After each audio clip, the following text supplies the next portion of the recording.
हमारा देश दुनिया का सबसे बड़ा लोकतांत्रिक देश है। मैं वहाँ के माननीय मुख्यमंत्री जी से आग्रह करना चाहूँगा कि ब्रिटिश हुकूमत की जो मानसिकता है उनको निकाल के हमारा जो दुनिया का सबसे बड़ा लोकतांत्रिक देश है, आज पूरी दुनिया भारत को एक सम्मान के दृष्टि से देखती है, तो कृपा करके इतने बड़े राज्य के मुख्यमंत्री होते हुए पानी के पर उल्टी मांगना कतई नाउचित्य नहीं है। और आप देखोगे कि पूरे भारतवर्ष के अंदर अंतर्राज्यीय जो पानी का इशू है, एक राज्य दूसरे राज्य को पानी देता है तो पानी पे कोई भी रॉयल्टी नहीं होती। और अगर हम सतलुज नदी की बात करें तो 1920 के समझौते के बाद जब हमारा देश आज़ाद हुआ या भारत सरकार का गठन हुआ, तब 1955 के अंदर भी, 1959 के अंदर भी और 1985 के अंदर भी आपस के अंदर सभी राज्य और केंद्र की मध्यस्थता से बातचीत हुई। उसके बाद समझौते हुए, तीनों समझौते के अंदर कहीं भी रॉयल्टी की कोई बात नहीं है, इसलिए उनकी मांग को हम सिरे से खारिज करते हैं। ऐसा न तो कोई विधि सम्मत है, न कोई कानून सम्मत है और न कोई सैद्धांतिक रूप से इस बात को मंजूर किया जा सकता है।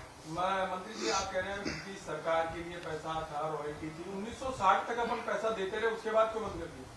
देखिए ऐसा है, मैंने पहले ही कहा कि 1900 क्योंकि ये सतलुज नदी है, इसका पानी क्योंकि बालूपुर जो रियासत थी वो पाकिस्तान में चली गई, बीकानेर रियासत थी वो अपने राजस्थान में मर्ज हो गई, तो 1955, 1959 और 1985 तीन बार इस पे आपस में राज्यों में बात हुई और सैद्धांतिक आपस में सहमति बनी।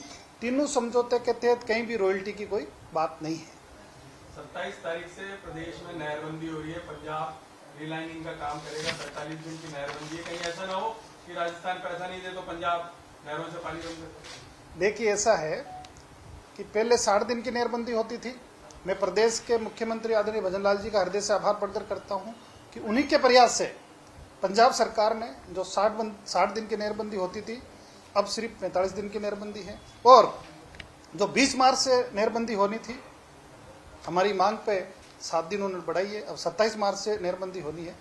और इस नहरबंदी के दौरान जो हमारी जो कैनाल है उसको पक्का करने का काम था, लगभग 100 किलोमीटर का काम पहले हो चुका है और लगभग 15.5 किलोमीटर का काम बचा है, वो इन 45 दिनों में हम करेंगे। राजस्थान के अंदर 2 किलोमीटर का काम बचा था, वो भी इन 45 दिन के अंदर हम उसको पूरा करेंगे। 13 जिलों का कहना यह है कि गर्मी ज्यादा पड़ेगी तो पेयजल की व्यवस्था भंडारण हो नहीं पाया है। जल संसाधन विभाग, जलदाय विभाग ने पूरे तरीके से पेयजल के इंतजाम नहीं किया।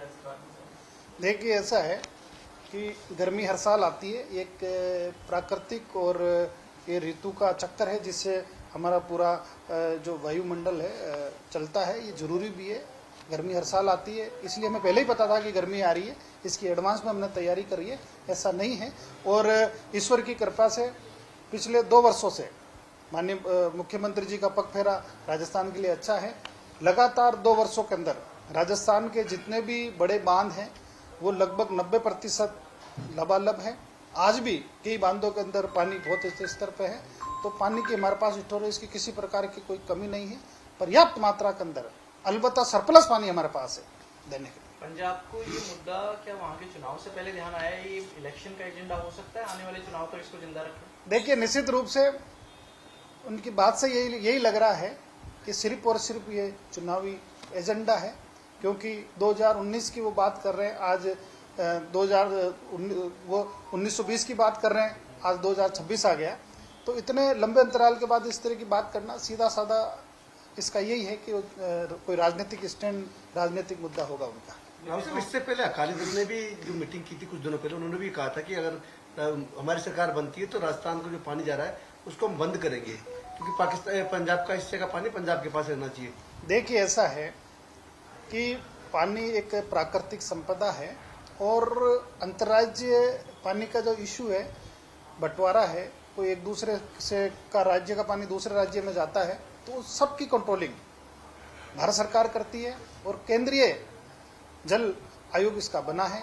और जहाँ तक पंजाब और राजस्थान की बात है तो वहाँ पे एक बीबीएम भी एक स्वतंत्र बॉडी है जिसके अंदर पंजाब गवर्नमेंट के भी मेंबर है, पंजाब के भी मेंबर है, भारत सरकार के भी मेंबर है। वो आपस में तय करते हैं कि किस राज्य को कितना पानी मिलना है और कितना देना है। तो निश्चित रूप से सिर्फ पंजाब के कहने से कुछ नहीं होता, ये सारा भारत सरकार के नियंत्रण के अंदर है और पानी जैसे पहले मिला आगे भी मिलता रहेगा। एक अलग सवाल ये भी है कि प्रदेश की जनता जानना चाहती है कि यमुना जल का अलाइनमेंट फाइनल हो गया है, तो पानी कैसे राजस्थान आएगा, ये भी जनता को देखिए, मैं आपके माध्यम से प्रदेश की जनता को बताना चाहता हूं कि यमुना का जो पानी राजस्थान में लाने का माननीय मुख्यमंत्री आदरणीय भजन लाल जी का जो सपना है, उन्हीं के प्रयास से जल्दी पूरा होने वाला है। और लगभग अलाइनमेंट पे हरियाणा ने अपनी सहमति नहीं दी, बल्कि लिखित के अंदर भी उन्होंने इस बात को मान लिया है।